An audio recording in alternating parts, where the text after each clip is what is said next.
जिल्ला कारागार रूपन्देहीको थुनामा रहेका पूर्व गृह मन्त्री एवं राष्ट्रिय स्वतन्त्र पार्टीका सभापति रवि लामिछानेलाई दिल्ली बजार कारागारमा ल्याउने तयारी भएको छ।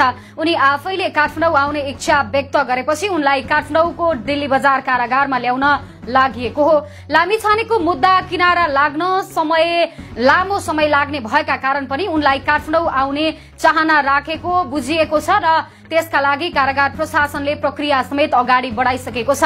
भैरवामा अत्याधिक गर्मी भएका कारण लामिछानेलाई बस्न निकै सकसपूर्ण भएको छ। त्यसमाथि रासोपाका नेता कार्यकर्ता तथा शुभचिन्तकलाई भेट्न जान पनि टाढा भएकाले पनि लामिछानेले काठमाडौँ नै आउने मनसाय बनाएका छन्।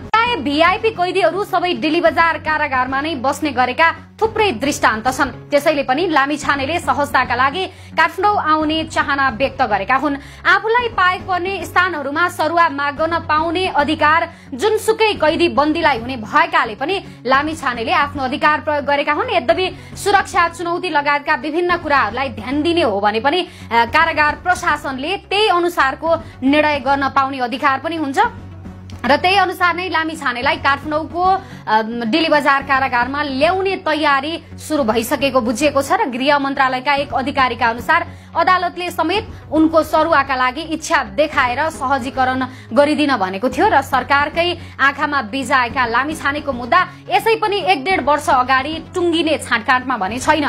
सरकारी वकिलको कार्यालयले दावी गरे अनुसार हेर्ने हो भने लामिछानेमाथि सहकारी ऐनको दफा 124 को क को 5 बमोजिम ठगी पुष्टि नै भएमा 6 देखि 8 वर्षसम्म कैद सजाय भुक्तान गर्नुपर्ने हुन्छ र त्यही उपदफा 1 देखि 10 करोडसम्म बिगो भए 4 देखि 6 वर्षसम्म कैद सजायको व्यवस्था पनि छ र प्रहरीले भने संगठित अपराधको समेत लामिछानेमाथि मुद्दा लगाएका कारण पनि 9 वर्ष कैद सजाय मागदाबी भइसकेको छ र यो विषयमा भने अहिले यकिन भइसकेको छैन, किनभने लामिछानेको मुद्दा टुङ्गो लागिसकेको अवस्था छैन र यता लामिछानेले नयाँ शक्तिलाई सिद्ध्याउने योजना अनुसार नै सरकार हात धोएर पछि लागेको पटक पटक बताउँदै आउने गरेका छन्। लामिछानेले अदालतको आदेशप्रति सम्मान व्यक्त समेत गरिरहेका छन् र लामिछाने भएकै कारागारमा सहकारी प्रकरणमा मुछिएका अर्का पूर्व डीआईजी छविलाल जोशी पनि रहेका छन्। उनी भने काठमाडौँ आउने चाहना राखेका छन् कि छैनन् यकिन भने अहिलेसम्म भएको छैन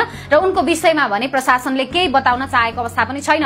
दिल्ली बजार कारागारमा अहिले ज्यान मार्ने उद्योगको कसुरमा गण्डकी प्रदेशका पूर्व मन्त्री दीपक मनाङ्गे समेत रहेका छन् र दीपक मनाङ्गे रहेको ख ब्लकमा नै लामिछानेलाई पनि सँगै राख्ने तयारी भएको बुझिएको छ। यसअगाडि रेशम चौधरी पनि दिल्ली बजार कारागारमै बसेका थिए। विशेष गरी भिआईपीहरूले दिल्ली बजार कारागार नै रोज्ने गरेका छन्। जिल्लाको फैसलालाई उल्ट्याउँदै उच्च अदालतले थुनामा पठाउन आदेश दिएको थियो लामिछानेको मुद्दामा र त्यसको विरुद्धमा पनि सर्वोच्चसम्म पुगेका लामिछानेलाई बन्दी प्रत्यक्षीकरणको रिटमा समेत सर्वोच्च अदालतले सफाई दिएन। सर्वोच्चले पनि लामिछानेलाई कारागार नै पठाइदिएपछि लामिछाने निकै तनावमा पनि छन् र अब उनलाई जिल्लाले नै सफाई नदिएसम्म कारागार मुक्त हुने सम्भावना भने छैन।